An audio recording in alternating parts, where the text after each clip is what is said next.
Okay, I think that's my cue. Hi, my name is Caryn Flanagan, and I work for the Teton County Search and Rescue Foundation in the role of Direct Support Coordinator. A little context about TCSAR. By state statute, every county sheriff in Wyoming is required to provide search and rescue within his or her jurisdiction. And in 1993, Sheriff Roger Millward enlisted the first team of TCSAR volunteers. Now, in the early days, team gear was housed in a variety of storage sheds and garages throughout Teton County. Snowmobiles in one person's garage, climbing gear in another person's storage unit, everyone's car stuffed full of seasonal gear. You kind of get the idea. So in 2010, the TCSAR Foundation was created with an initial goal of raising funds to build a centralized location from which to operate. And the foundation raised the funds to build a county-owned building. It's a 10,000 square foot hangar located off Highway 22 between Albertson and Spring Gulch. The hangar has allowed for consolidation of gear and resources and created a permanent home for incident command. The Teton County Search and Rescue Foundation continues to provide direct support, community education, and advocacy. What does that look like? Direct support involves advanced training, equipment, personal safety gear, wellness, and health initiatives. Community education, we like to call it preventative search and rescue. It's a series of classes, our Backcountry SOS app, the Fine Line podcast, and essential community partnerships. And SAR advocacy, a very important key of this, involves regional, local, state initiatives to support SAR volunteers, plus national and international efforts and resources for volunteer rescuers. TCSAR currently has 40 volunteers. They are business owners, they are educators, they are nonprofit leaders, they are medical professionals, mountain guides, contractors, firefighters, you name it. And they all make themselves available 24 hours a day, 7 days a week, 365 days a year to respond to emergencies in the Jacksonville backcountry. I'm happy to turn this over to the panel so they can share their stories of 30 years of TCSAR. Tonight we have Ethan Lobdell, our moderator. We have Jenn Sparks. We have Tim Ciocarlin. We have Carol Viau. We have Anthony Stevens, and we have Mike Moyer. And we're going to start with just a very quick couple of videos from our archives that might be interesting to you, and then Ethan will kick it off with some questions. Thanks for being here tonight.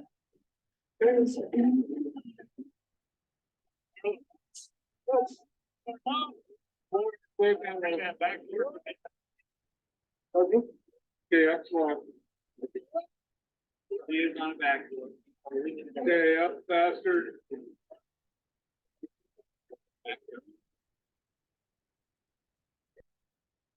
He's good. Carlos, can you help with your hands on the edge here?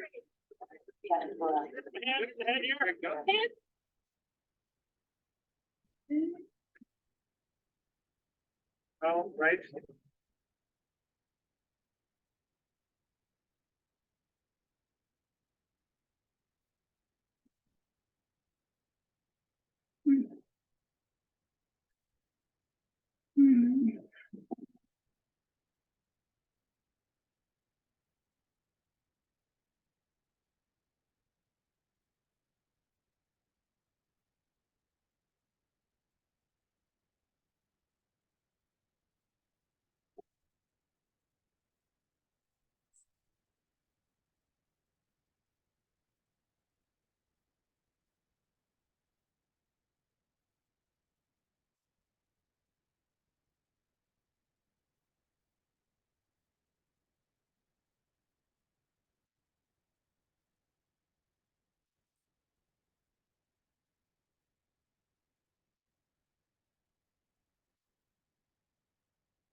I think as the panel goes, we'll have a slideshow of photos in the background. The microphone's on. Careful the good evening. My name is Ethan Lobdell. I started the search and rescue team, I was in 2010, so I'm about 13 years member of the team. I was the moderator this evening. We drew straws and like a hard seat. But I'm willing to ask questions. So the first question for you all tonight, when did you join SAR and why did you join SAR? And what would you start on my left, and then as we go through the questions, we'll pop one around after that. You guys hear me? Yeah, I think on the black microphones, there's a volume switch. Okay, is that better? Yeah. I joined, SAR in 1998. When I was 2. Why did I join? I wanted to give back to the community, and there was a small ad in the paper between Red Cross and Search and Rescue, and apparently my interview went well, so I was able to join the team. I joined in 1993, the first team that Alan put out an ad with Sheriff Delaney that we were looking for volunteers, and frankly joined because I was in a bone crushing girlfriend breakup and I needed something to do.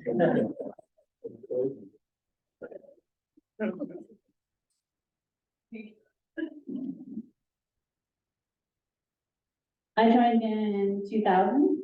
I also saw an ad in the paper, and I had also just joined Fire EMS. I was already an EMT, and I was working 2 jobs, so I thought, what the heck? Went out of point. And I was also seeing a lot of stuff in the backcountry and was helping out anyways, and wanted to increase my skills and be more use for other people.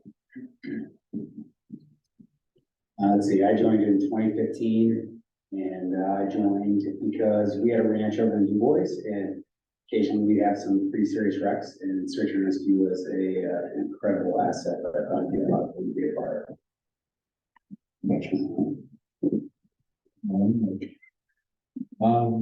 Yeah, Mike Moyer, and joined in '93 with Tim and Mike Christie's and others.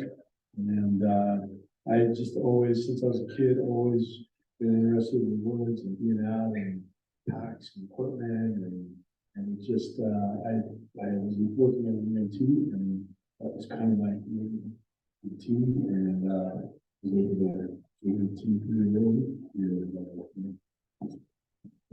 Michael, I'll kick it back to you. For those that don't know Mike Moyer, he is probably one of the coolest cucumbers that exists. Between his work in Fire EMS and Search and Rescue, he's just life's dignity. My next question, Mike has experienced quite a few, but I would love for the panel to tell us a little bit about a memorable or a first rescue. So Mike, if there's a memorable or first rescue that you want to share with the person there. I think maybe an early one that's memorable was, yeah, I forget what year it was up Pacific Creek, a hunter, Thanksgiving Day. Or Thanksgiving Eve. Thanksgiving, yeah.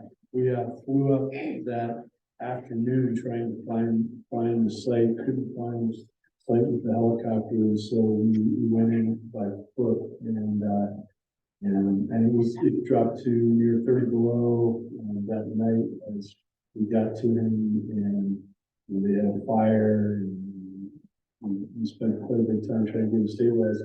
One of our only night flight rescues back there, a full moon night, and with the snow on the ground, where you know it's you can almost read a book to do that light off, and we were able to fly him. Very memorable, very cool. I got to fly out. Others, I still catch flack when I see others have to hike out. Didn't you seem like you're ready to share a story? I'm glad he remembered he got to fly out with the rest of the It was so cold, and Alan can verify this. I had an IV in my just in front of my shirt, behind the vest, in my down coat with the shell. It froze. IV is Salem. It was cold.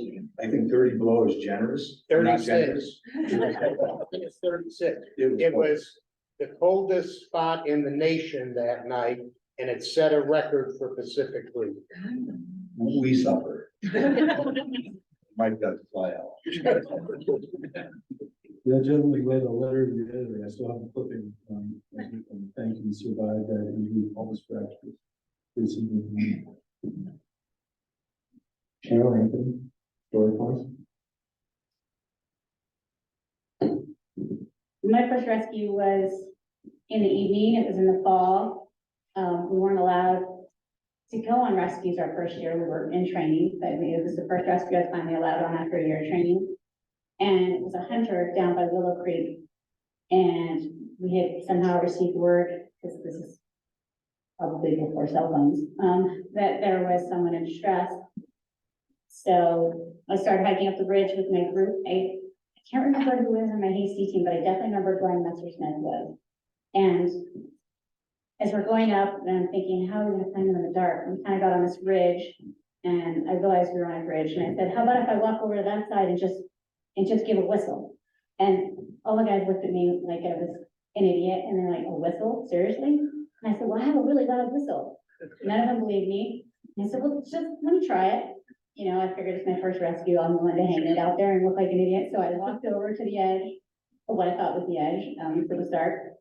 I gave my whistle, and about 2 seconds later, I hit this, you know, a shotgun. And I said, hey guys, I think you're over here.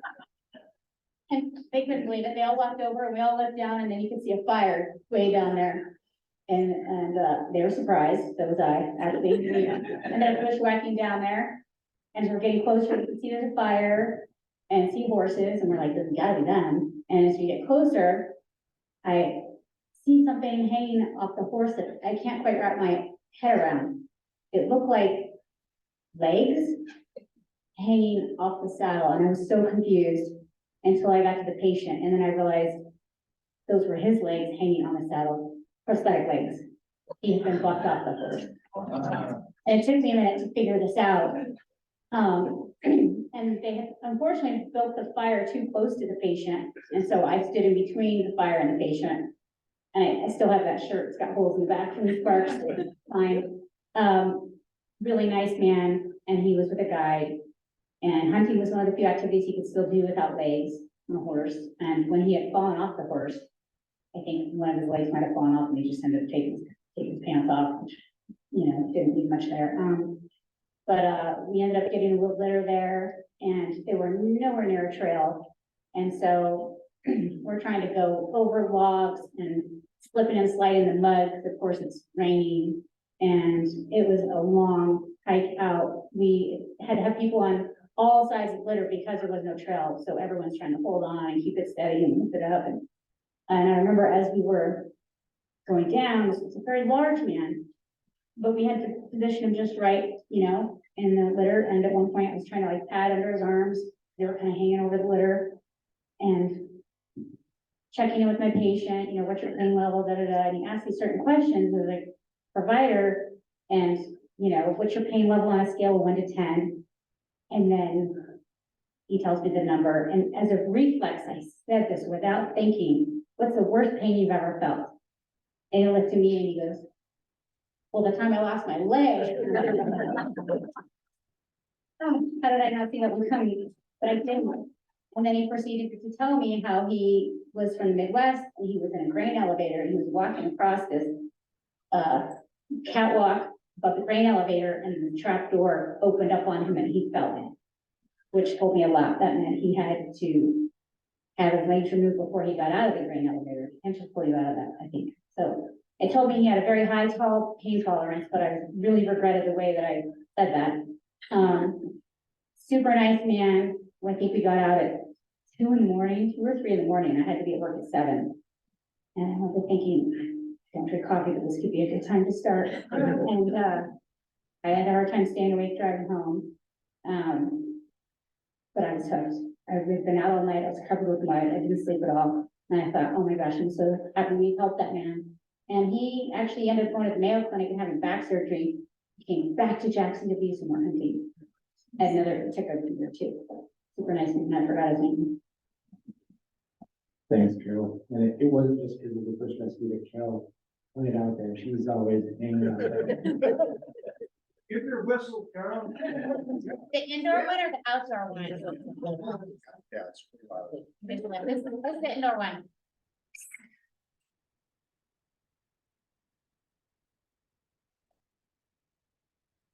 What do you got for us, Anthony?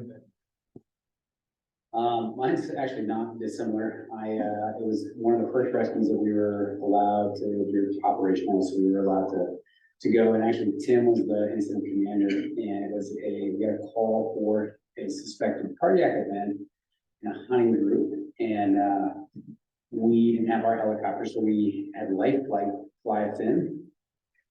You know, this is down yeah. And so one of my teammates, Keegan File, who's a nurse here in town, he went with us. We got flown in, and if you know anything about life flight, they're not really supposed to walk away from their helicopter. They're medics, and so we got there, and there were no medics. But here came the patient walking up to the helicopter, and so it's like, oh, have you seen the medics? Nope. Okay, well, we need to take you because we're here for you. And the pilot's like, hey, I can't go unless I have a nurse that can go with me. And so here I'm thinking, great, I'm going to take Keegan, and I'm going to be stuck out here with the two medics. And so I asked, I was like, hey, do they have any gear to stay out overnight? Are you coming back? Nope. I was like, can you give me like 3 minutes? I bet I can find it. I did. I found them. They were struggling. It was pouring out. It was nasty mud. They had every piece of equipment they could possibly carry with them down there. And so we made multiple trips to get it up, got them into the helicopter. They were covered in mud, like the kind of mud that pilots don't want in their helicopters. But I remember making the call out to IC, they were asking, you know, what our time frame was. It's like, well, we lost the medics. So anyway, we got them on and they took off. The other side of the story is that my wife and I had just had twins, and we had this kind of rule in my house that if the call came in before 5 o'clock, I was good to go. If it came in after 5 o'clock, nope, bedtime is spent. The call came in at like 4:45, so I ran out the door. And why that's funny is that, of course, because they couldn't come back and get us, Tim asked us if we wanted to stay the night in the field or were we going to hike out. And I was like 11 miles out. And I looked at Keegan, I was like, we got to hike out. Like, I cannot be here overnight or my wife will kill me. And I asked IC to just call her and let her know that I was safe. And the way the message got relayed to my wife was, hey, Anthony's in the field, but don't worry, he's having fun. You imagine that. I did make it back by a 2:30 a.m. I was on that rescue. There was about half a dozen of us waiting for you to hike out, and we were all sleeping by a fire. Through the spot. I'm gonna shift gears on us for this couch, for Tim and Jen. Can you tell me about what were your mentors early on, or even now, that have motivated you, inspired you, and taught you something of value? Okay, well, my mentors are sitting here, because I'm the older person on the team. There weren't a lot of women when I joined, but I never felt odd or difficult. Mike and Tim, and I see Craig Harmony in the back. Hi, Craig. And of course, you know, in front, and Alan Merrill. So I would say sort of the older teammates took me under the wing and have been and continue to be great mentors. But really the whole team looks out for each other. You have, you know, we're definitely a team in a community, and so I would consider the whole team great mentors in that respect. But really sort of looking up to Tim and Mike and the guys that have retired and gals. Same question. That's a really hard one to answer, but first and foremost, Alan Merrill. He taught me to be a rescuer. He and his friends from right there, and he was the first guy that started our team. He was the leader, and frankly, it was Alan's idea that we have a team in Jackson. So as that progressed, I've been fortunate to go to Europe to meet some of the best rescuers in the world, throughout the United States, some of the best rescuers in the United States, and they've all become mentors to some degree. There's an amazing amount of experience out there. And all you have to do is have an open mind and listen. Anyone on that couch want to answer that question or one other question? Yeah, I would just, in addition to Alan, well, I would also mention Paul King. Paul King worked, he was a physician's assistant back in the day that worked for Dr. Sutton and was really instrumental in some of our early medical response in the backcountry and really had high standards for us and how we approached things and how we did things. He was tough on us, but in a fatherly sort of way. We appreciated that he cared so much. But some of the things some of his sayings, he had his little snippets that stuck with you and was practice. Stuck with you. And then one of the other things was always carry your survival gear on person. And that paid off for me one day. And that he's absolutely one of the mentors that really made a huge difference in my life. Great. How about, what was the best advice you were given? Yeah, you don't see. Unless you want to talk about the advice your mom gave you. Yeah, I owe it all. No, actually, it's sort of the best advice, but also it's a blessing and a curse all the same. The advice that has stuck with me the most, we have fancy toys and we have lots of training, we have great people. The biggest thing that sticks with me is just show up. Make sure you show up, right? And it doesn't matter if you were the person getting the sandwich or you're the person who's flying on the helicopter or diving in the water. Show up, whether your team needs you or anything.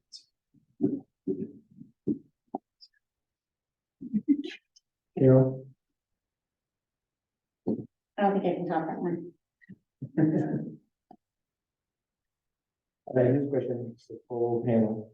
How have rescues changed as technology has updated and changed, and how the community has changed? What changes have you seen with rescues as technology has changed or as the community has changed?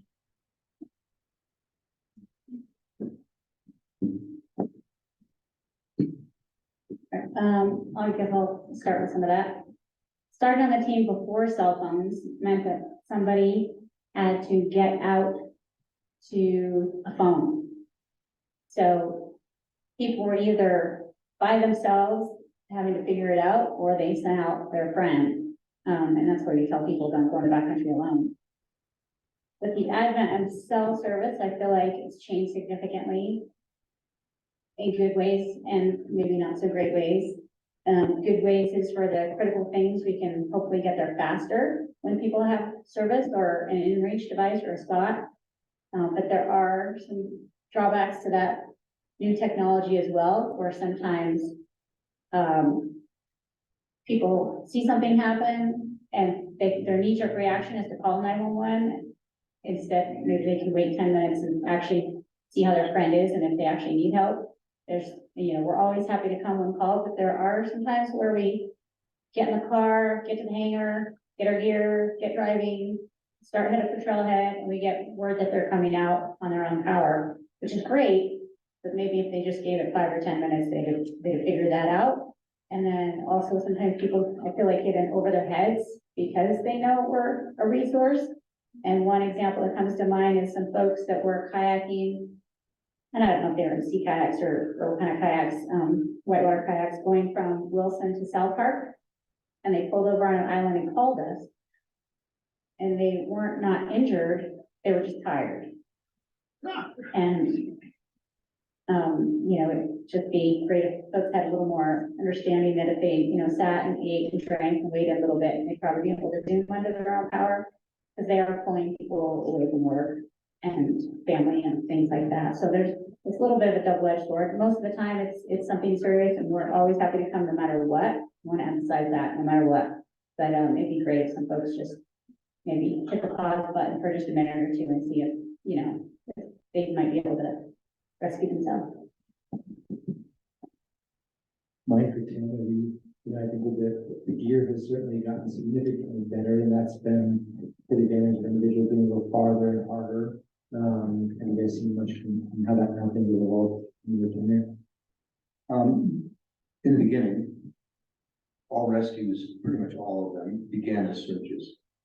And that's not really the case today.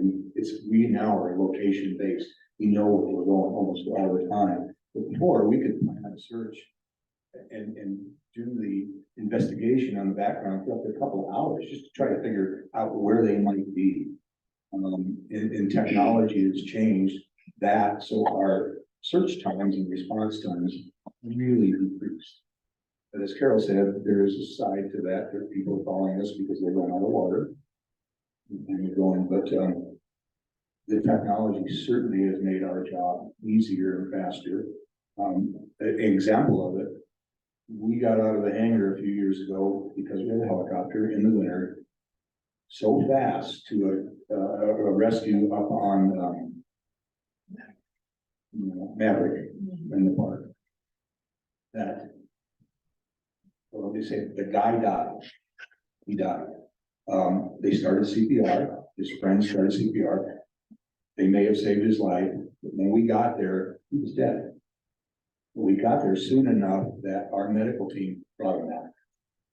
And I didn't know this. I was in the helicopter and I'm looking down and this frantic pace went to 0. And I'm talking to the pilot and we lost him too late. 5 minutes too late. And we get down to the bottom, landed, and we quickly transported him. I didn't even get a helicopter. The team on the ground transported him to the life flight. The sheriff came over and I'm like, oh man, I'm so sad. We're just a few minutes late. He was, what are you talking about? I just talked to him. It was the best thing ever. So the response that we can do today is saving lives. We've seen that. And that's pretty cool for us. Yeah, I'd say like the duration has gone down, like rescue duration has gone down, and frequencies have gone up. How has SAR changed over the years? And specifically, I think, one specific question I think a lot of people are always interested in is, how has the helicopter changed the team? And how has helicopter changed the nature of the rescue that you do?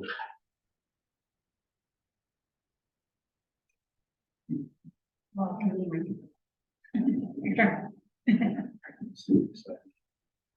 Yeah, I think just that how quickly we can reach places, moving multiple people in, the short haul capabilities of being able to, snatch people off the side of the mountain, out of some pretty nasty terrain, and quickly step them down on the roadway next to an ambulance. And I think that's just an amazing thing. And of course, we can get overly dependent. We've been real careful over the years as the programs have been developed to do that safely and not use it as the default tool in every case. There's a procedure and a process we go through to evaluate whether it's the appropriate tool or not. And that's applied faithfully for every mission. And I think, yes, it's just an amazing tool to be able to quickly access, quickly search, and locate and track. For those that don't know, one of the videos that was shown, there was a cutout on a piece of snow, and there was a litter wrapped in a bag and had 4 ropes attached to it. And there was one rescue that was like indicating to the helicopter to lift off, and that rescue was tethered on a, how long was the short haul tether? 150-foot tether. That's short haul rescuing. It allows us to be able to insert a rescuer in terrain that a helicopter couldn't necessarily land at. So they insert that rescuer is able then to attend to the patient, and then the helicopter can return, pick up the rescuer who's tethered themselves to the patient, and bring that patient to a more stable location where they can apply definitive care and more transport can take place. Any other thoughts on how SAR has changed for any of you? I'm going to say the younger team today, and I had hair back then, and Mike was 12 when we started. The pictures are one. Oh, God. They're stronger and faster and smarter and better than we ever were. And we are so blessed with getting better people every time we reach out to the public. And the folks today on this team, they're not good, they're extraordinary. And that's one of the biggest changes. Yes, we are blessed by our community to support us and help us with our hangar and our gear and our training, but we are getting exponentially better. And I'm really proud of that. The team, it's amazing, these folks and everybody else, they have jobs, they have lives, they have families, they're busy, and they come to rescue or they come to training. They just want to be better. And they don't want to be good, they want to be the best. And I'm not paying them to do that. This is part of their DNA, and that's really fun to be a part of. Just as a quick stat, when this recent class applied, we had 200 applicants for 10 spots. And so it's an incredibly competitive, the community loves this team, supports this team. And it's definitely a high demand team for sure. I'm keep going. Any other thoughts on how our team has changed? Kind of based on what Tim was saying, one of the questions I had for y'all was, you know, I was in an office with a peer 2 days ago, and he's like, "Oh, I'm really interested in joining the team." He's like, I don't feel like my skiing skills are good enough."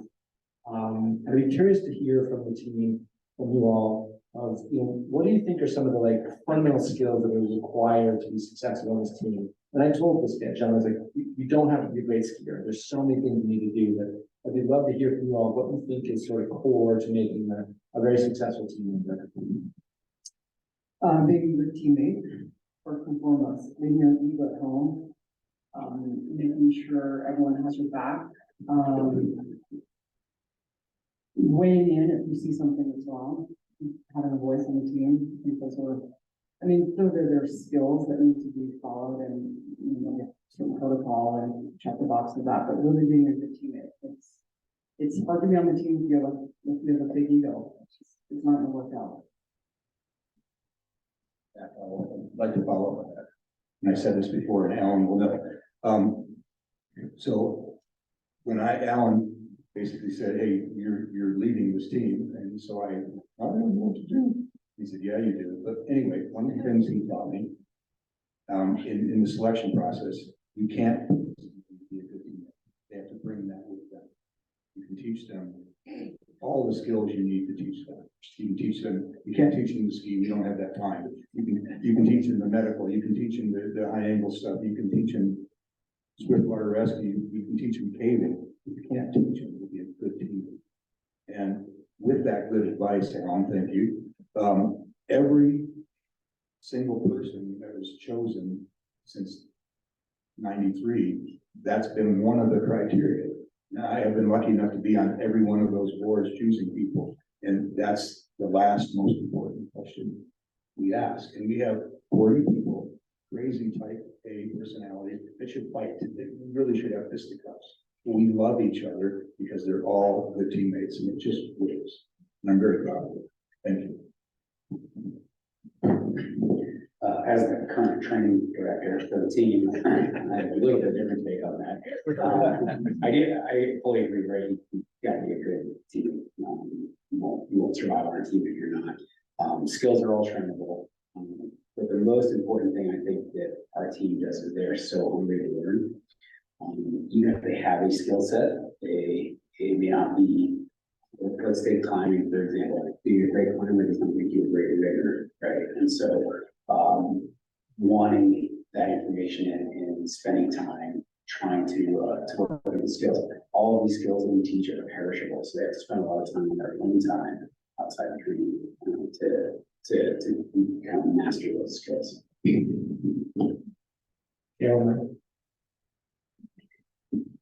Yeah, I'll just say a lot of it is trying to get to a point of competence, not expertise. Because there's no way we can be experts in all of them. Different team members bring expertise in different areas. Skiers, river folks, doctors, nurses. You know, we have expertise in it. But you know, there's nobody can be an expert in all this. But everybody's expecting a certain amount of competence, and that's that drive to do it well. And I think we've seen that over the years where, you know, occasionally we've had somebody come on the team that that was, maybe drawn and selected for the team for their expertise, but didn't quite have that team piece and weren't able to work within the team. And, we talked about slow is smooth and smooth is fast. We don't always have to do things, at high speed. We just need to do it well, confidently, and that's how we get things done well. Carolyn, also, I'm gonna ask you another question. I'd say, for me at least, STAR's like family, we all have our little quirks and we all know them about each other, and we love each other anyways, but it wasn't all roses when I started. There were a few people on the team that I didn't particularly agree with. And let's just say they're no longer on the team, I'm still here, so. There's no I in team. And like Jen said, you gotta be a team player. You can't, you won't last long. If we picked you, you won't last long. Because either you'll figure that out or we'll figure that out. And so it's kind of like a very long-term commitment, not like a long-term relationship, So that's a big part of it. Yeah, you definitely have to make sacrifices for this team. How are the biggest challenges facing the team?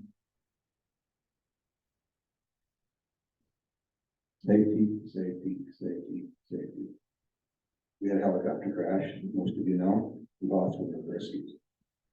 I don't want to cry, but we can't forget that.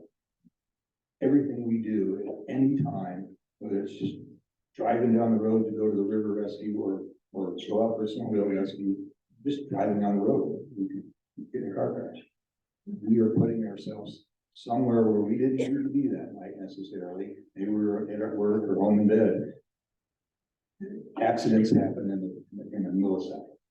And we preach that, we talk about it, we mitigate it, but we are literally one minutia away from an accident all the time. So safety. And it is, that's all we talk about all the time. So I think that, I'm sorry, I lost part of your question, but that's the most important thing we do. Keep care of our own. You were saying one of the biggest challenges, I'll say on a lighter note, is for us older folks to keep up with the newer folks because they are very fast and fit. I think something else, as we've been talking about this a little bit, is just the team is very close and people feel very passionate about being on this team. And one of the challenges is phasing off.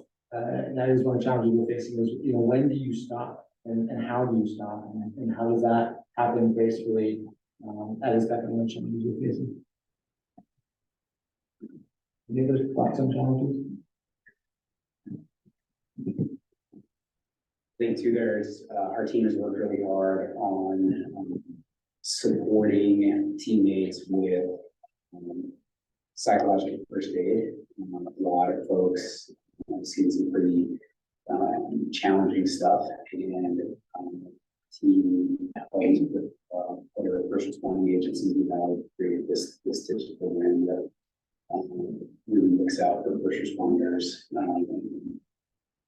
Has really pushed into the kind of working of our minds that not all trauma is physical, and so making it acceptable and okay, and also okay to say I have to sit this one out because I got something that I shouldn't get to feel for right now. It's pretty amazing process. I'll elaborate on that a little bit more. TIPS stands for Teton, Integrated Secure Support. And it's a program to basically, just as Anthony said, it's just to support each other through the shared trauma of the experience of being a first responder. So for example, Mike and Mike was on a fatality this last year. I'm a member on the TIPS team and I was assigned to Mike. And so, 3 days after that incident, I gave Mike a call. I was like, hey, Mike, just checking in. How you doing? How's the rescue? How'd it go? Like, you feeling good about how things went? Do you need any support from me or from the team? And we're like, good to go, and we just checked in. 3 weeks later, do the same thing. And then 3 months later, do the same thing. It's just this opportunity to sort of connect and make sure that we're sharing the experience with each other.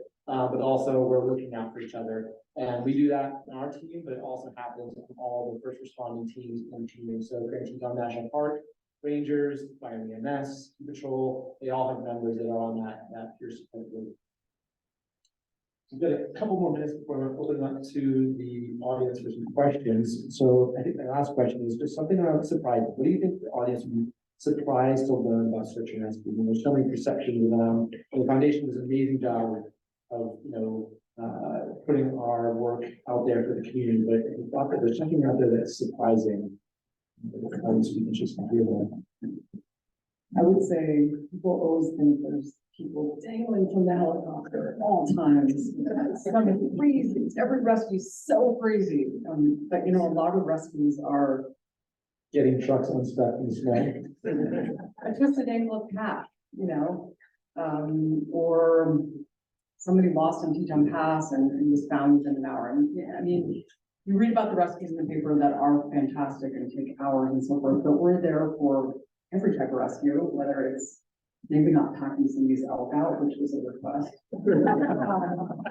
But that would be maybe a surprise to the audience that not everything is so conceived. Are there surprises out there? We tell with some in-town stuff. I remember, us being paged for, an adult that, walked off with Alzheimer's, or dementia, that type of thing. We've done that a couple times. We've had, another person with some type of disability that wasn't able to communicate. It could have been an adult or a child, I don't remember, that we were looking for in town. We were looking for a 3-year-old in town. And some of us still don't drink coffee. I don't drink coffee. That's gonna have to be on the next application.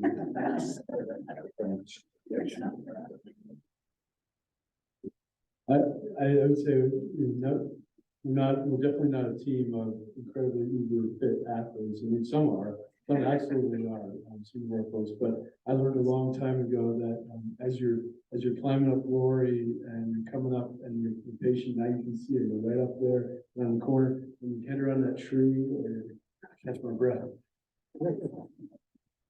And then, so that last, 20 yards, I come in strong.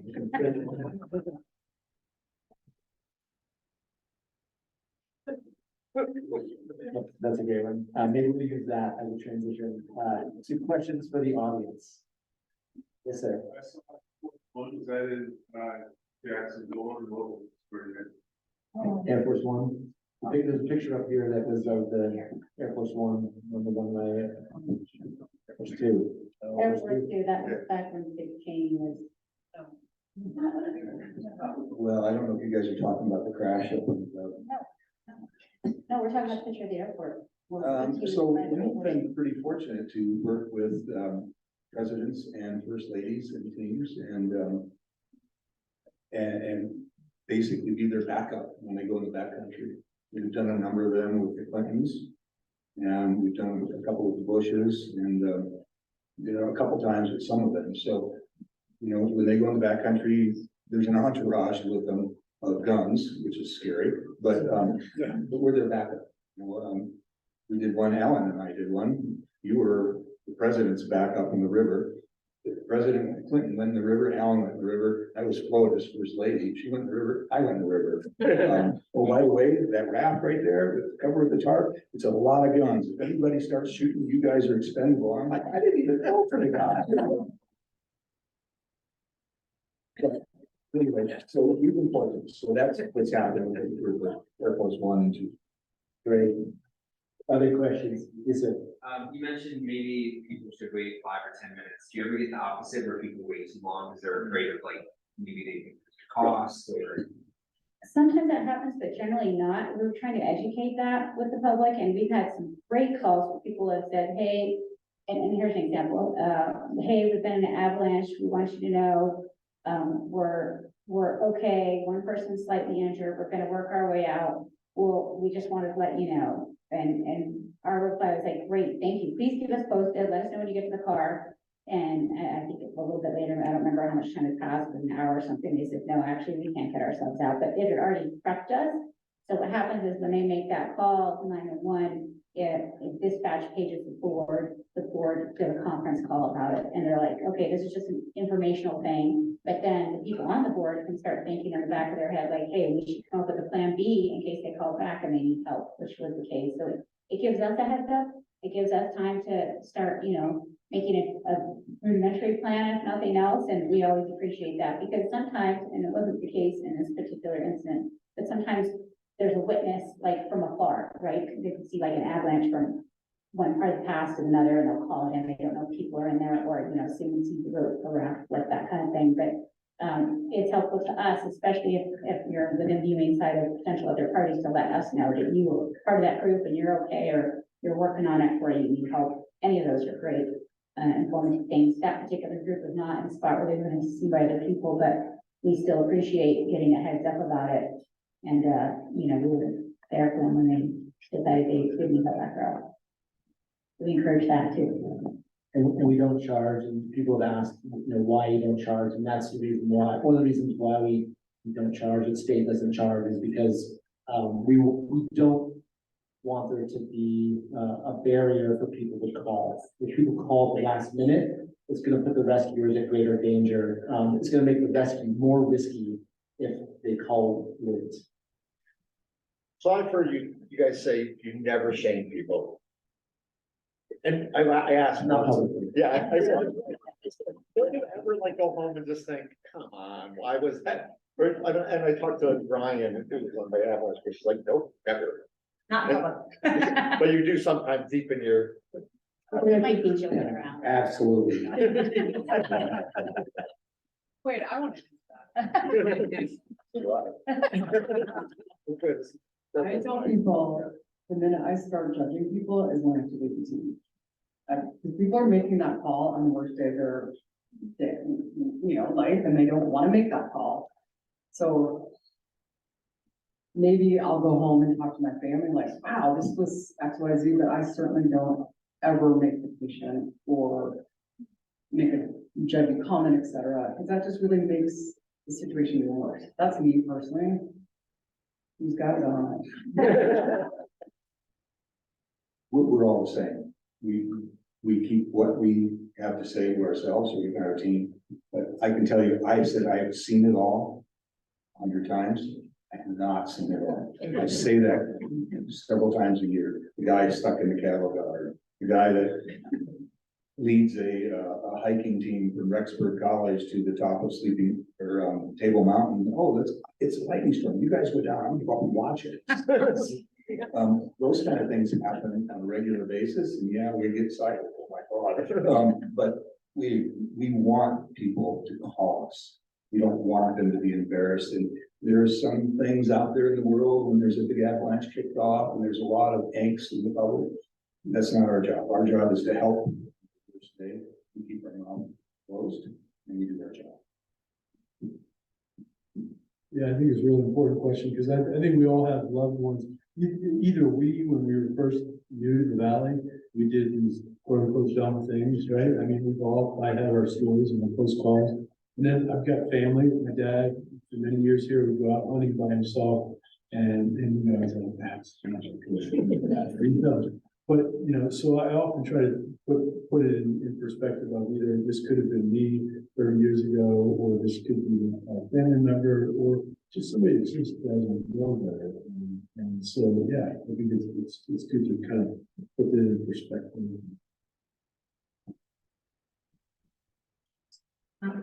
I just want to add to that, when I said, was jokingly, like, not in public, we don't say things, but kind of the way that at least I often deal with things is, what we call like black humor. You make fun of something to just try to lighten the mood. So I can pretty much find a joke in any situation, unfortunately.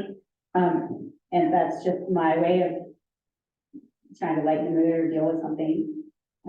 So that might also like play a role in what we say to each other. It's just kind of our way of letting off little steam. So I just wanted to ask, what are some of the things that you guys do internally to keep spirits up? When I was in the fire department, we had like certain things while we were training, like if somebody hit a curve, they had to buy the team coffee. Or if somebody got on the front page of the newspaper, they had to bring ice cream for everybody. Like, how do you guys lead with humility and keep everybody feeling humble and? As far as keeping team spirits up, I'm just gonna mention it. We have a chocolate drawer. That does a lot for me.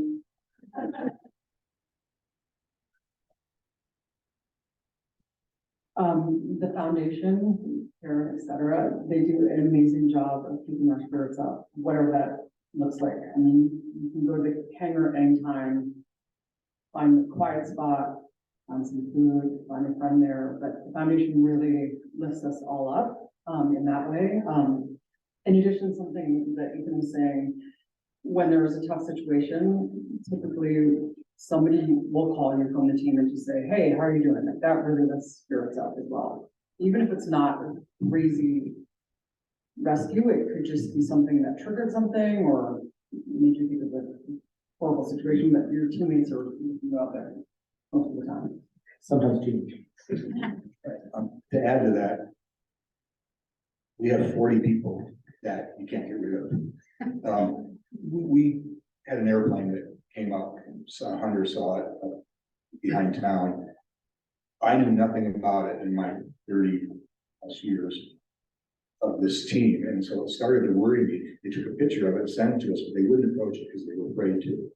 The windshield looked brand new. The paint looked brand new. And like, oh my gosh, so we researched it, couldn't find anything. So called the team in and said, hey, we've got this, you guys, somebody maybe a couple of you wanna come in on Saturday and go for a hike. The whole team shows up, the whole team. And I'm like, hey, why don't half of you guys go home? We don't need, oh, no. They all went. So there was this mass of people climbing up the hill, this team here, this team, and they raced, of course.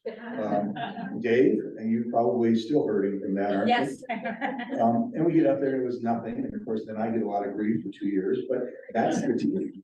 We have a day at the hangar where we have to sweep the floor. You just send out a page, hey, can we come help sweep the floor? The whole team shows up. You can't get rid of them. You only need it too.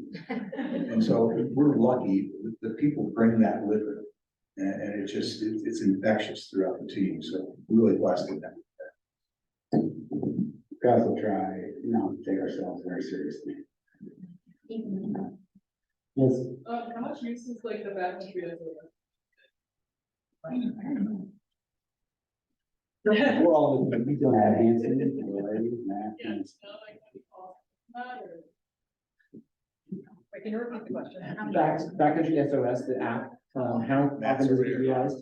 Yeah, so the Backcountry SOS is a free app, for people who don't know, for your smartphone. And it's something that the foundation developed. It basically is like a text to 911. I work with the foundation, but, Matt Hanson. it's been downloaded about 13,000 times. And it's been used and, but it has been, in those times it's been used, it has definitely worked and it has saved. And it doesn't work.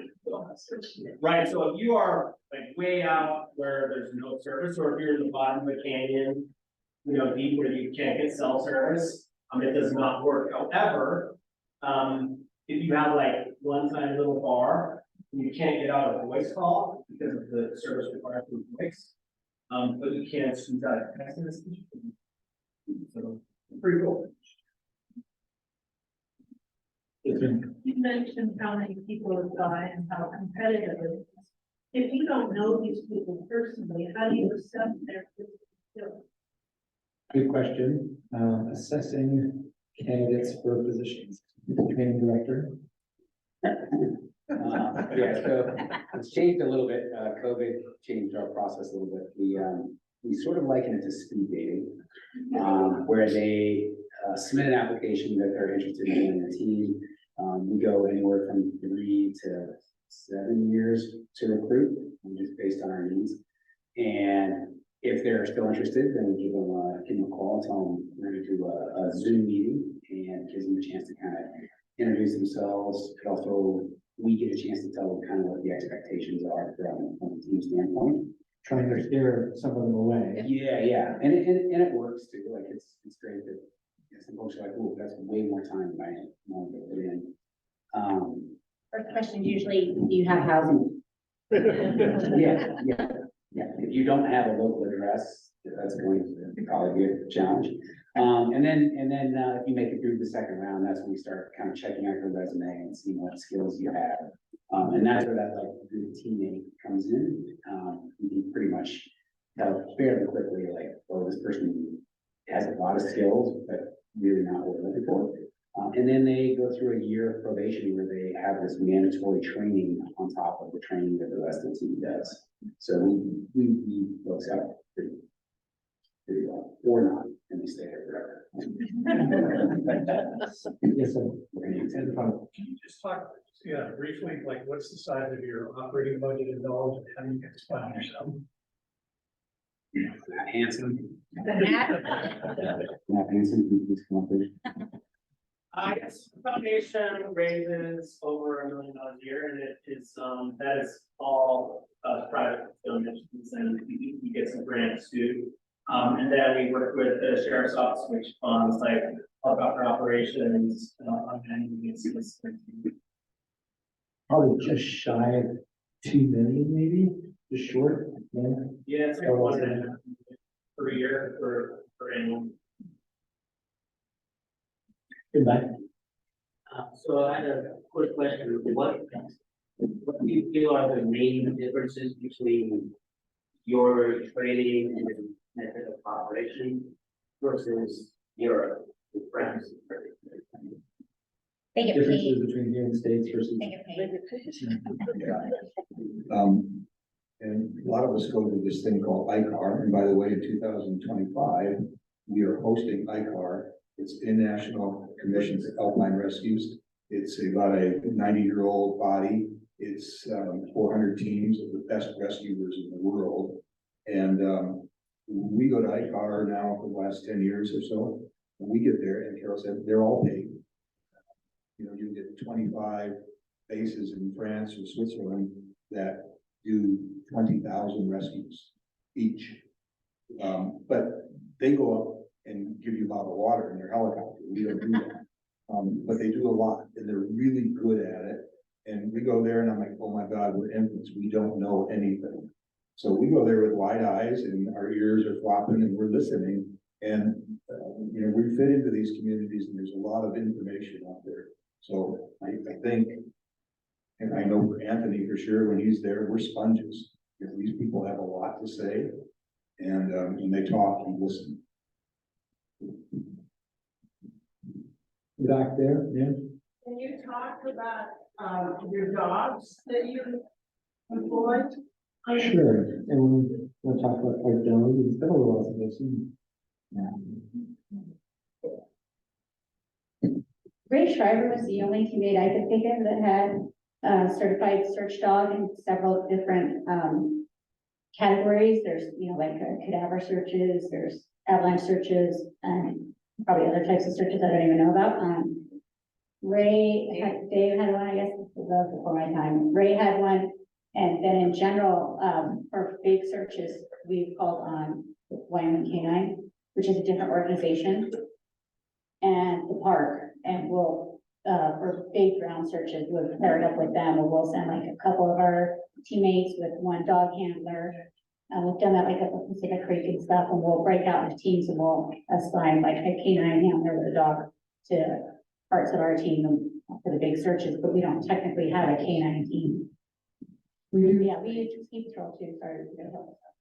We do train with the dogs though, just so we're familiar and the dogs are familiar with us in the helicopter and on searches. So we're comfortable around the dogs and dogs are comfortable around it. It's awesome to watch.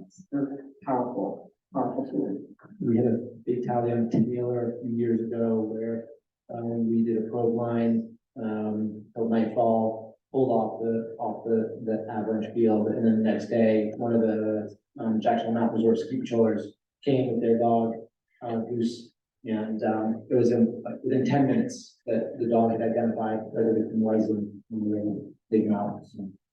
Yes, sir. Without being controversial, would you be any better if you were paid, or would a lot of the camaraderie and magic disappear? That's a really good question. I don't have a really good answer. We have one paid person. That really doesn't count for the whole team in general. And what are they paid? Is it more socialist government or what? Yes, exactly. Health insurance. Higher taxes. Primarily the teams in the United States, the mountain rescue teams, and it is primarily the West, but there are a lot of mountain rescue teams back east. They're all volunteers. And that is unique to the United States more so than the European countries. There are volunteers in some of the countries simply because the governments don't have the money, but generally they're all highly paid and they're all police officers too, to one degree or the other. They all have aircraft, aviation. I mean, you go to Switzerland, there's 25 bases, they got 50 helicopters, and they're spinning full time. And these guys are the best of the best. That's what it allows them to do. Best gear, the best training.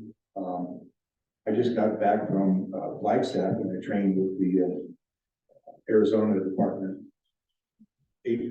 Arizona Public Safety folks, and they have multiple aircraft and they're law enforcement, and we have an unlimited budget to train.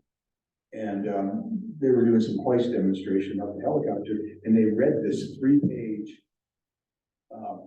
thing that how this checklist, 3 pages. I couldn't memorize that in 5 years, but they all knew it by heart because they do it every day. We can't do that. Number one, I don't think anybody can work on this team, make 50,000 a year and live here.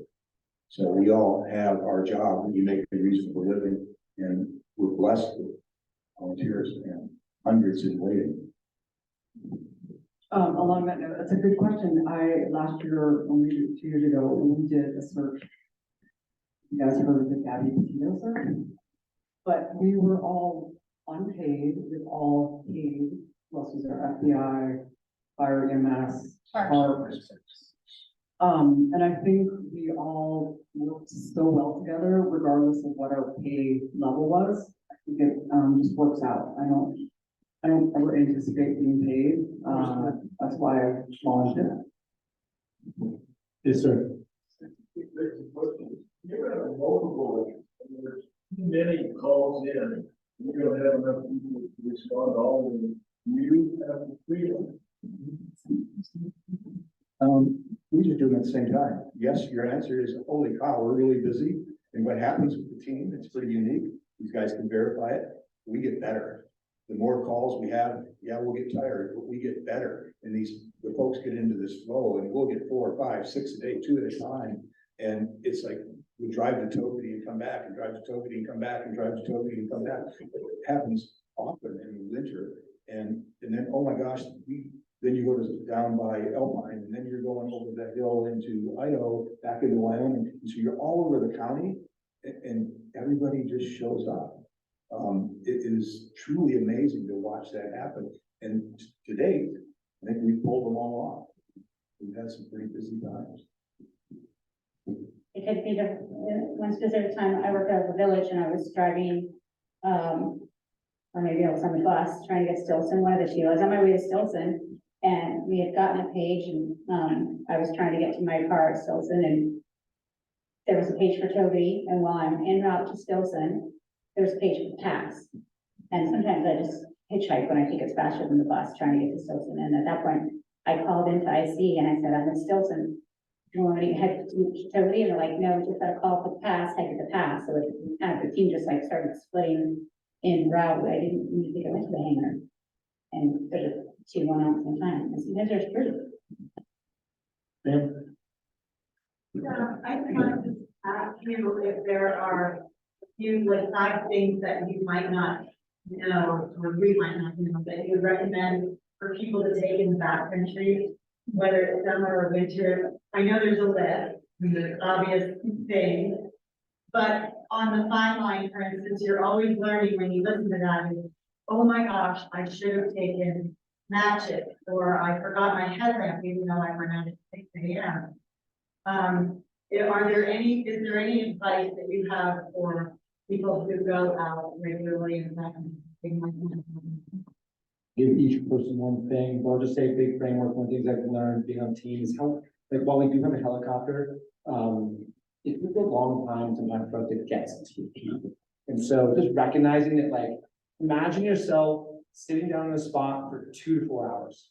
And would you be comfortable sitting in a spot for 2 to 4 hours? Or what do you want if you're sitting in a spot for 2 to 4 hours, right? Think about that. If you can think about that as like a framework to answer the question for yourself, I think that will help you realize how long it takes us to get there. But I was starting. I'll start. Oh, Jen. Thank you, Dana Macy, who sits on our foundation. Thank you, thank you. Always a puppy code.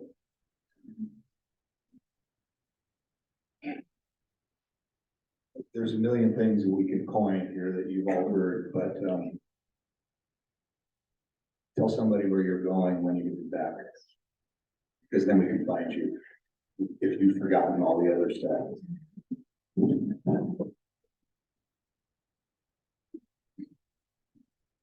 If you have an inReach or a personal locator spot type thing, that's super helpful, because even if you don't have cell service, you can always reach someone.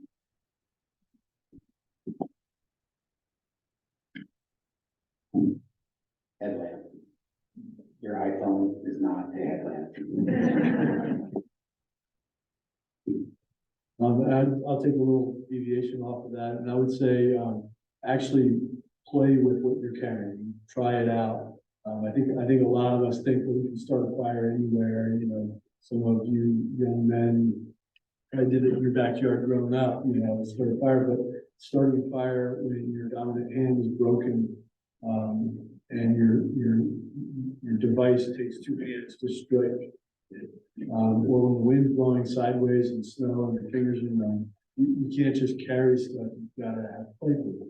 So this winter, when it's nasty out, pull that stuff out that you carry with you, make sure the batteries are good in your headlight, and play with those things, and see if you can actually use it under duress and so. I'm just gonna throw in there, everything's a competition. So during our trainings, Mike makes us start a fire every training. In the mirror, it's amazing, but it's hard. Like, try to. High fire. Except in high fire danger. Not very much. Any more questions? First of all, you're such admirable people, and when you give to the community, I hope you know how much we appreciate it.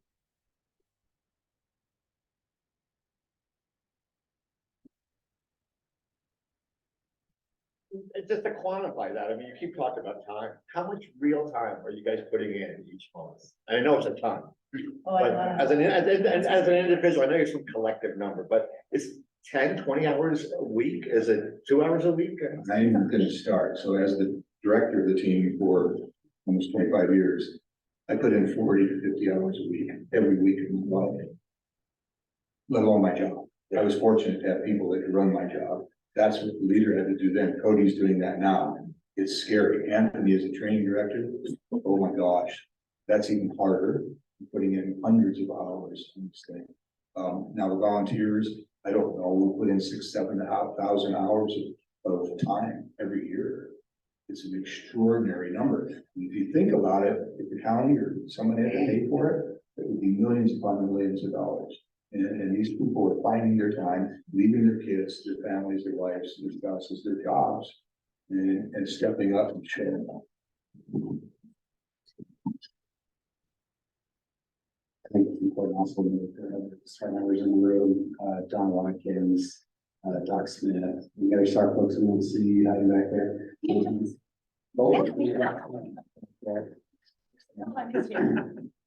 So, you know, we're the ones that are lucky to be here, but they also use a round of applause. They're pretty incredible.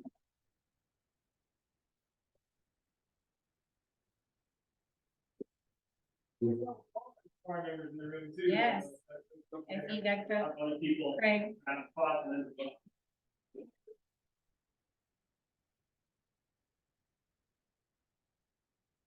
It's that time thing, we might just say our spouses and kids and that sacrifice a whole lot.